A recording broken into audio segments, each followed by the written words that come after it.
सत्संग की आधी घड़ी तब के वर्ष 1000, तो भी बराबर है नहीं, कहे कबीर विचार। तो यहाँ आपसे प्रार्थना की जाती है, जब तक सत्संग चले आप सब चिंताएं और इधर उधर की गल्ला बातें छोड़ के ध्यान से सत्संग सुनो।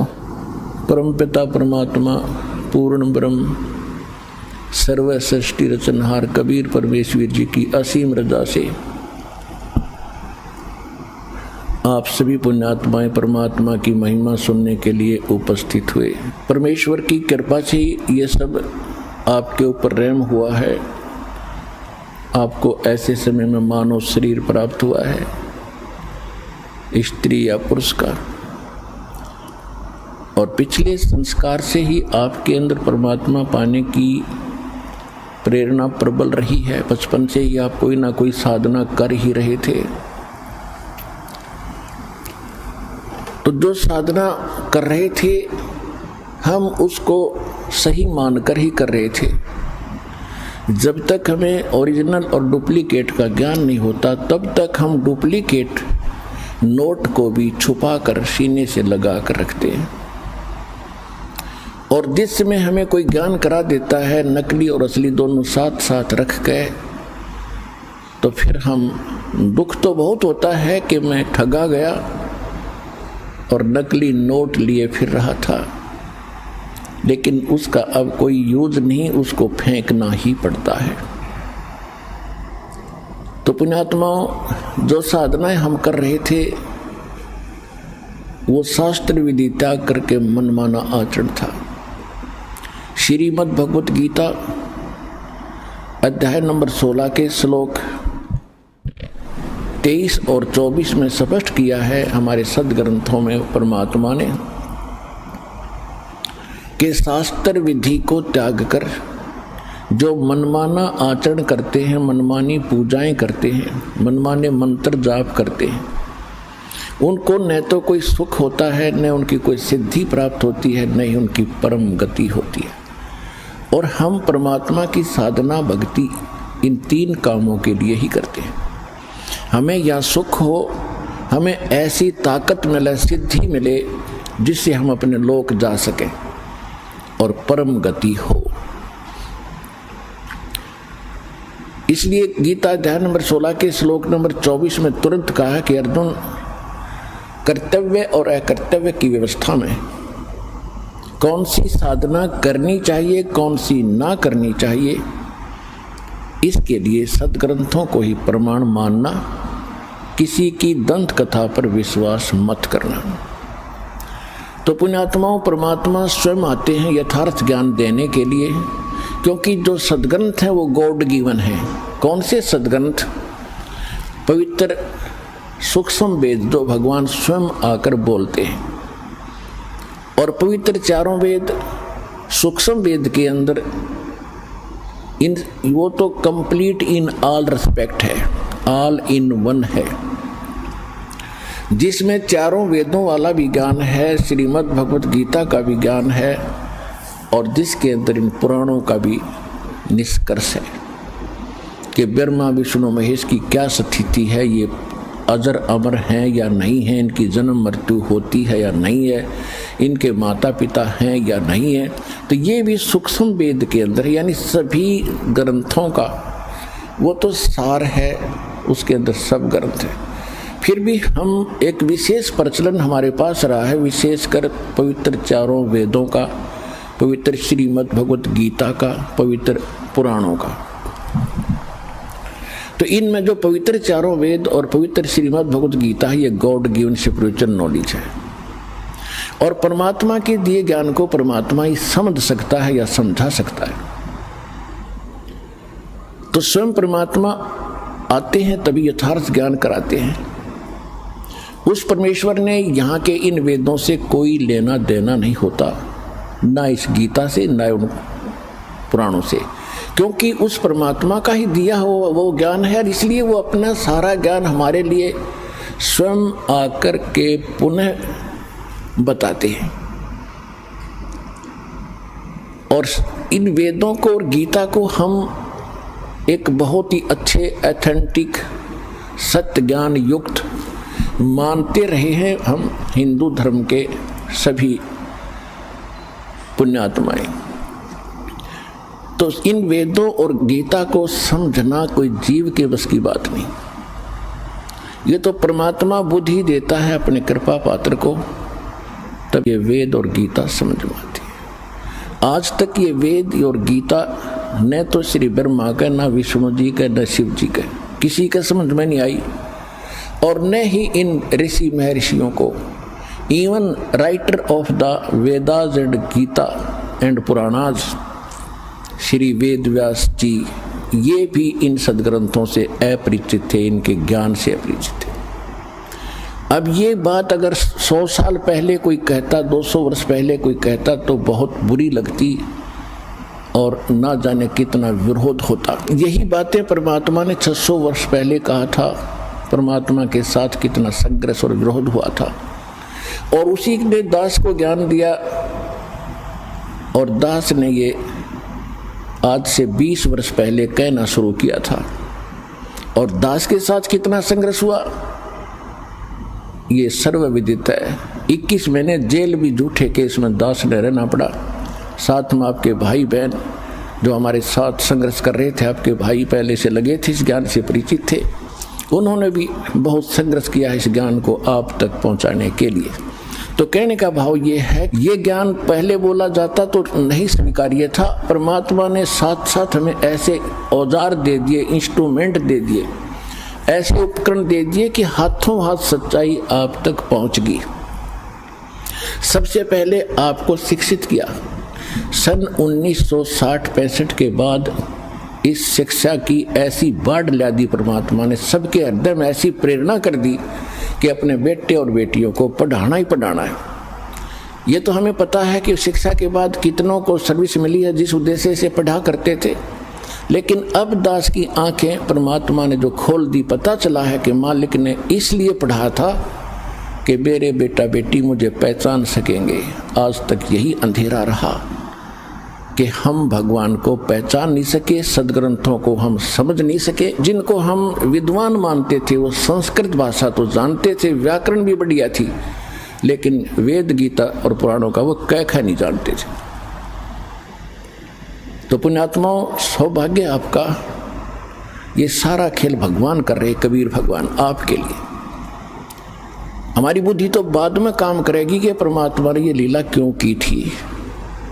आज देख लो पढ़ाई के ऊपर कितना न्योछावर हो रहे हैं। सब परिवार अपने बेटा बेटियों को ट्यूशन लगवाते हैं, और जो भी होमवर्क टास्क वर्क किसी तरह कराना पड़े, कितनी कॉस्टली पढ़ाई बना दी, पढ़ाते ही पढ़ाते।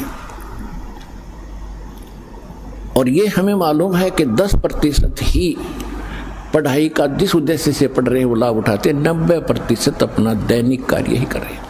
तो इसलिए हमें परमात्मा ने शिक्षित किया कि आप भगवान को पहचान के और भक्ति करके इस दीर्घ रोग का नाश करवा लोगे, फिर सदा सुखी होगे। असली पढ़ाई तो अब शुरू होगी आपकी, जो दास पढ़ा रहा है। ये शिक्षा आपका यहाँ भी काम आएगी और परलोक भी सुधरेगा, सतलोक चले जाओगे जो सदा सुखी रहो।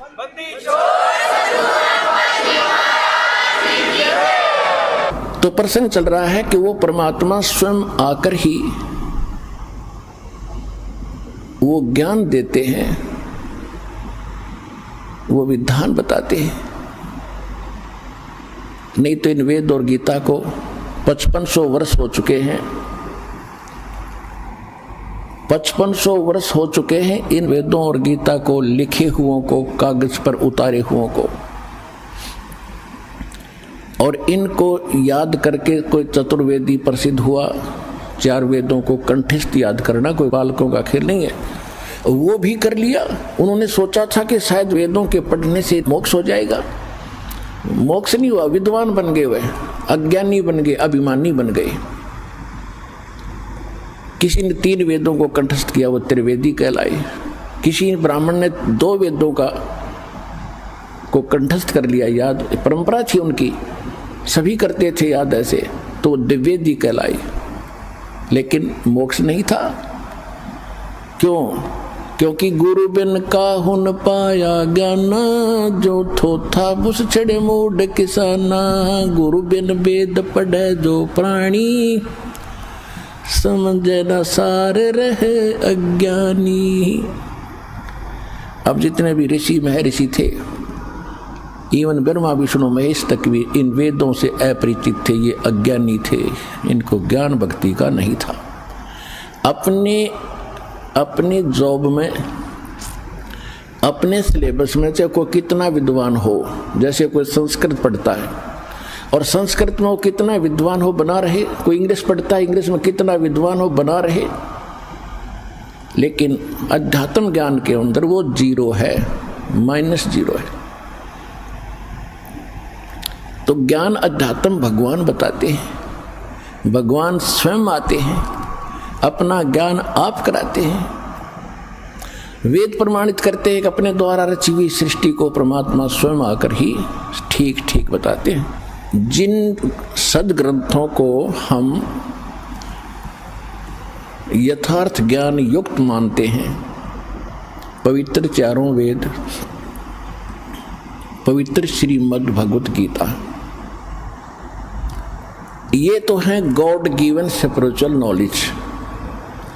और रही बात पुराण और उपनिषद, ये किसी ऋषि और संत साधु की अपना अनुभव है, अपना ज्ञान है, जैसा उसने भगवान को जाना। 18 पुराण श्री ब्रह्मा जी के द्वारा दिया गया ज्ञान है। ब्रह्मा जी से दक्ष आदि ऋषियों को प्राप्त हुआ, उनसे फिर आगे ऋषियों ने प्राप्त हुआ। उन्होंने कुछ तो ब्रह्मा जी का ज्ञान, कुछ अपना अनुभव, और उसमें ऐड करके 18 पार्ट कर दिए इसके। तो ये जो वेद से और गीता से ज्ञान नहीं मिलता है, तो वो उन ऋषि महर्षियों का अपने घर का है, हमारे काम नहीं।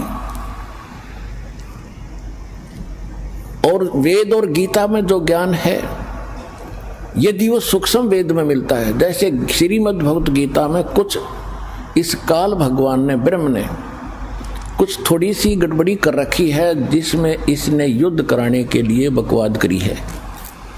उदाहरण पर्याप्त होता है, दूसरे अध्याय के 37 और 38 श्लोक में ये दोगला ज्ञान दे रहा है। एक तो कह रहा है कि अर्जुन, यदि तू युद्ध में मारा गया तो स्वर्ग प्राप्ति करेगा, और यदि युद्ध जीत गया तो तू पृथ्वी का राज भोगेगा, तेरे दोनों हाथों में लड्डू। यानी लोभ लालच दिखा रहा है। फिर 38वें श्लोक में कह रहा है दूसरे अध्याय के गीता जी में कि अर्जुन, लाभ हानि न भूल के छोड़ के और निष्काम भाव से युद्ध कर ले। इस प्रकार युद्ध करने से तू पाप को प्राप्त नहीं होगा। कोई बात हुई है? लाभ हानि तो पहले आप बता रहा है कि मर गया तो स्वर्ग में जाएगा, जीत गया तो सुख भोगेगा, और फिर ने कहा लाभ हानि छोड़ दे। तो ये इस तरह की जो बकवाद है गीता में, ये तो है इस ब्रह्म काल की। बाकी जो शेष ज्ञान है, जो अध्यात्म सत्र का, भक्ति मार्ग का, वो बिल्कुल वेद वाला ही है। ये क्या था कि परमात्मा ने ये कंप्लीट स्पिरिचुअल नॉलेज, जिसको सवसम वेद, सूक्ष्म वेद भी कहते हैं, सवसम वेद भी कहते हैं, परमात्मा ने सबसे पहले जब ये सृष्टि रची थी काल की, इस काल के अंतःकरण में फैक्स कर दिया था, ईमेल कर दी थी। आज से अगर 50-100 वर्ष पहले हम ये ज्ञान देते तो आपका कतई यकीन नहीं होता। अब जो हम भौतिक विज्ञान को देख रहे हैं, परमात्मा की अध्यात्म विज्ञान है, इससे 1000 लाख करोड़ गुना सूक्ष्म और तेज है, ज़्यादा एफिशिएंट है। उसको समझने के लिए इतना पर्याप्त है। जैसे आज आप अपने कंप्यूटर से कितना मीटर और कहाँ भेज देते हो, 1000 किलोमीटर दूर, और बीच में कोई तार नहीं, वहाँ जाके निकाल लेते हैं, इतना बड़ा ग्रंथ बन जाता है। ठीक इसी प्रकार परमात्मा ने सतलोक से इस काल के हृदय में एक सूक्ष्म वेद कंप्लीट भेज दिया था, और उसका निर्धारित समय रख दिया। जैसे बच्चा पेट में स्थापित होता है गर्भ, और 9वें महीने वो बाहर आता ही आता है, किसी के बस की बात नहीं। ठीक इसी प्रकार जब ब्रह्मा और विष्णु की उत्पत्ति इसने कर दी दुर्गा के संयोग से, यानी दुर्गा देवी और काल ये दोनों पति पत्नी हैं, ये गुप्त रहता है। इसने प्रतिज्ञा कर रखी है कि मैं किसी के सामने नहीं आऊँगा। क्यों? इसने गलती गढ़ी कर रखी है। इसको श्राप लगा 1 लाख मानव शरीरधारी प्राणियों को रोज खाने का। तो ये सामने आ जाए, सबको पता लग जाए ये कसाई है, तो सब इससे नफरत करें, इसलिए छुपा रहता है। गीता अध्याय नंबर 7 के श्लोक नंबर 24 और 25 में स्वयं कहता है कि अर्जुन, ये मूर्ख लोग मुझ अव्यक्तम व्यक्ति में अपनम मनन्ते, मुझ अव्यक्त को, अव्यक्त माने मैं गुप्त रहता हूँ, अपनी योग माया से छुपा रहता हूँ, मैं किसी के समक्ष नहीं आता। और ये मूर्ख लोग मुझे कृष्ण मान रहे होंगे, व्यक्ति रूप में आया हुआ। आई एम नॉट कृष्ण, मैं छुपा रहता हूँ, मैं किसी के समक्ष नहीं आता। ये मेरा अटल घटिया विधान है, अनुत्तम अव्यय। तो कहने का भाव यह कि छुपा रहता है और सारा काम करता खुद है, किसी में प्रवेश करके, किसी को प्रेरणा करके। रिमोट इसके हाथ में है 21 ब्रह्मांड के प्राणियों का। तो जिस समय ब्रह्मा और विष्णु और शिव तीनों की इन्होंने उत्पत्ति कर दी और इनको कोमा में डाल दिया और इनकी परवरिश जारी रखी, जब ये युवा हो गए तो इनको कोमा से बाहर कर दिया, सचेत कर दिया। और फिर लंबी कहानी है, लेकिन आज विषय दूसरा है। फिर क्या हुआ? काल के अंतःकरण से, इस ब्रह्म के हृदय से ये सूक्ष्म वेद बाहर आया। ये एक वेद था पहले। इस काल ने देखा कि इसमें तो तेरी पोल खुलेगी और जीवों को सारा पता चलेगा कि परमात्मा कोई और है, उसकी भक्ति की विधि ये है, और इनको ये पता चल गया, ये सब भाग जाएंगे। ये हमें धोखा करके यहाँ लाया है और इसका निजी स्वार्थ है। 1 लाख मानव शरीरधारी प्राणी रोज खाता। आप देख लो, यहाँ बुच्चड़ खाना खोल रखा, कितने बस खड्डे में गिर गई, 50 मर गए, कितने भूकंप आ गया, कहीं रेल दुर्घटना, कितने विमान दुर्घटना, हाहाकार मची है। कैसे वैसे डेथ, कोई नेचुरल डेथ, कोई बीमारी से मृत्यु। और ये 1 लाख जीवों को रोज खाता है। ये ऊपर का कवर खाने का नहीं है। जैसे बादाम के अंदर एक गिरी होती है, उसको खाया जाता है, और ऊपर का कवर खाने का नहीं होता।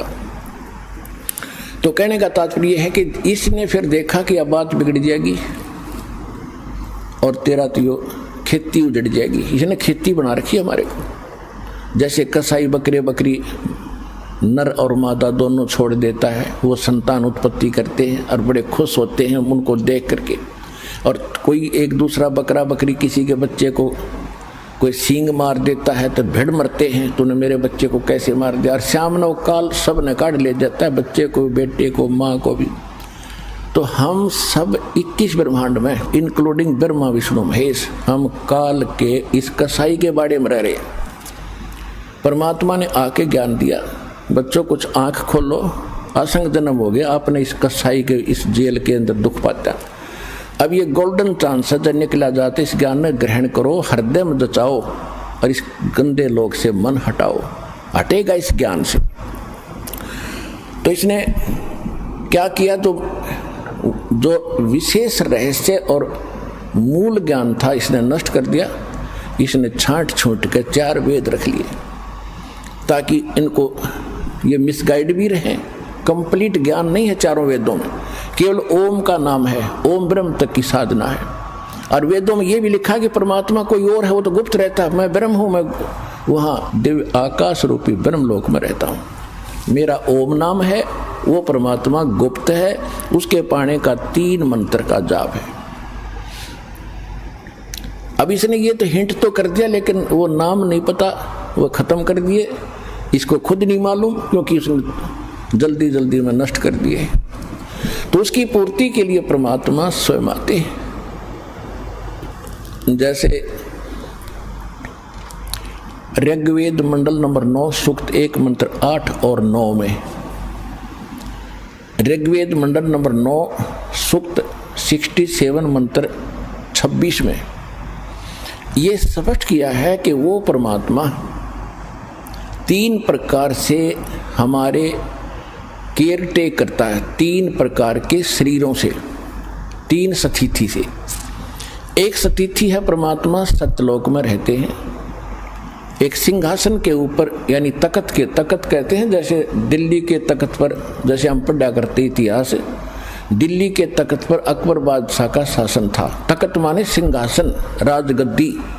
तो परमात्मा सतलोक में सिंहासन पर अनंत कोट ब्रह्मांड के राजा महाराजा सम्राट के रूप में विराजमान है। उनके सिर पर मुकुट है, ऊपर श्वेत छत्र है दाता के, और एक बहुत सुंदर गुम्बद है, बहुत बड़ा। जैसे ये मंदिर वगैरह बनाए गए हैं, मंदिरों की स्थिति तो अलग बना दी, लंबी चोटी कर दी। उसकी चोटी लंबी नहीं है, गोलाई है, गुम्बज टाइप। और उसके अंदर मालिक बैठे हैं जिनके एक रोम यानी शरीर के बाल को रोम कहते हैं, और जहाँ बाल उगा है उसको रोमकूप कहते हैं। तो एक रोम की परमात्मा के प्रकाश इतना है जैसे करोड़ सूर्य करोड़ चंद्रमा मिला दे तो भी फीका पड़े, इतना नूर है उस परमपिता के। पूरी बॉडी का अंदाजा लगा सकते हो आप। तो वहाँ वो बैठे हैं। दूसरी स्थिति में वही परमात्मा प्रत्येक युग में एक लीला करते हैं हमारे लिए। एक शिशु रूप धारण करके ऊपर से आते हैं, एक किसी तालाब के अंदर कमल के फूल के ऊपर शिशु रूप धारण करके बालक का, छोटे बालक का रूप धारण करके वो विराजमान होते हैं। और वहाँ से कोई निसंतान दंपति, कोई जिनका संतान ना हो, बे औलादे, वो पति पत्नी उनको उठा ले जाते हैं। वहाँ परमात्मा की परवरिश की लीला होती है, और परमात्मा की परवरिश की लीला कंवारी गायों से होती है। अब ये तो है वेद ज्ञान। ये दूसरी स्थिति में परमात्मा ऐसे आते हैं। और तीसरी स्थिति उनकी क्या है कि वे कहीं भी कभी भी कहीं भी प्रकट हो जाते हैं, एक साधु संत महात्मा या कोई अन्य रूप बना के, और अपनी प्यारी आत्माओं को मिलते हैं, उनको भी यथार्थ ज्ञान समझाते हैं, उनको ज्ञान देते हैं, और सतलोक से परिचित करा के उनको वापस छोड़ देते हैं। कलयुग के अंदर इस परमात्मा की लीला विशेष पिक्चर में है, विशेष प्रमाणित है। इसी से अंदाजा लगा लेना कि चारों युगों में परमात्मा ने ऐसा ही किया है। तो इसमें जो तीसरी स्थिति में परमात्मा आए हैं वो किन किन महापुरुषों को मिले हैं जो दास के नॉलेज में हैं। आदरणीय धर्मदास साहिब जी, आदरणीय मलुकदास साहिब जी, आदरणीय नानक साहिब जी सिख धर्म के प्रवर्तक, आदरणीय दादू साहिब जी, आदरणीय गरीबदास साहिब जी गांव छुड़ानी जिला झज्जर हरियाणा वाले, आदरणीय गीसा दास साहिब जी गांव खेखड़ा जिला बागपत उत्तर प्रदेश वाले, और आदरणीय स्वामी रामानंद जी काशी वाले आचार्य पंडित जी उनको मिले थे। आज आपको जो परमात्मा कलयुग के अंदर प्रकट हुए उसकी जानकारी देंगे, क्योंकि परमात्मा के ज्ञान को हम समझ नहीं सके, और हमारे धर्म गुरु कबीर परमात्मा को एक दानक, एक शूद्र, एक जुलाहा कह करके उनसे हमारे हृदय में उनके प्रति नफरत पैदा कर रखी थी कि वो तो शूद्र जाति का था, अनपढ़ था, वो पता नहीं क्या क्या बकवाद करता था, और यहाँ तक बकवाद कर रखी थी कि वो किसी विधवा ब्राह्मणी का जन्म लिया था, और वो शर्म के मारे कहीं डाल गई थी कि इन लोगों ने तो ठेका ले रखा था, काल के एजेंट बन गए थे, ये भगवान से हमें दूर रखने का इन्हें कॉन्ट्रैक्ट ले रखा था, एग्रीमेंट कर रहे थे काल से। लेकिन ये एग्रीमेंट कब तक चलेगा मालिक के सामने? परमात्मा ने समय रख दिया था कि चौथा युग जब कलयुग आवे तब हम अपना अंश पठावें। काल फंद छूटा नरलोई, सकल सृष्टि परवानी खोई, घर घर देखो बोध विचारा, सतनाम सब ठोर उचारा। और कलयुग बीत जावा जब एता, कलयुग बीते 5505 जब ये वचन मेरा होगा सच्चा, कलयुग बीत जावा जब एता, तब सकल जीव परम पुरुष पद चेता। तो इस समय इब आ गया भगवान के बारे में कंप्लीट जानकारी आपको परमात्मा ने इस दास के माध्यम से करवाना है, और वो करवाई दी है। अब तो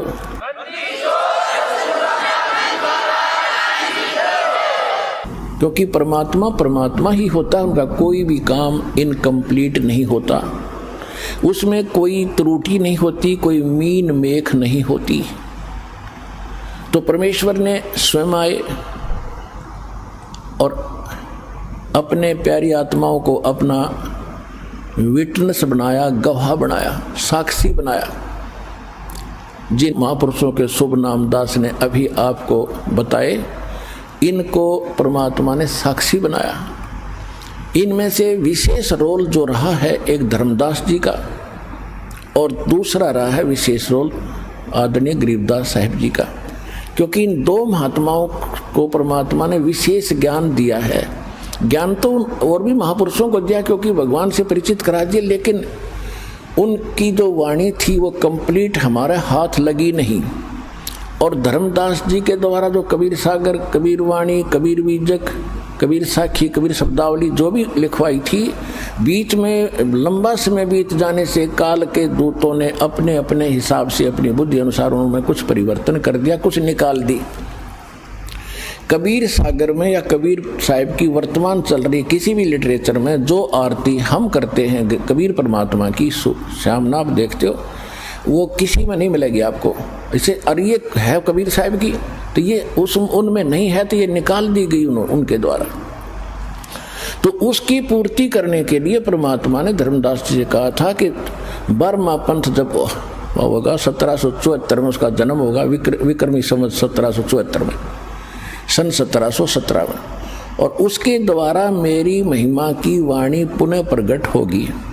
लेकिन उस मेरी वाणी को और गरीबदास जी के द्वारा बर्म पंथ द्वारा बोली गई वाणी को वो अनुयायी समझ नहीं सकेंगे। फिर बर्म में पंथ में हम आएंगे और सभी पंथ जो अलग अलग हो गया समाज, इनको एक बनाएंगे और पूरे विश्व का कल्याण करेंगे। तो परमात्मा नहीं आए तो दास को भेज दिया, वो ज्ञान सारा दे के और वो शक्ति दे के अपने वाली। अब आपका कल्याण होगा।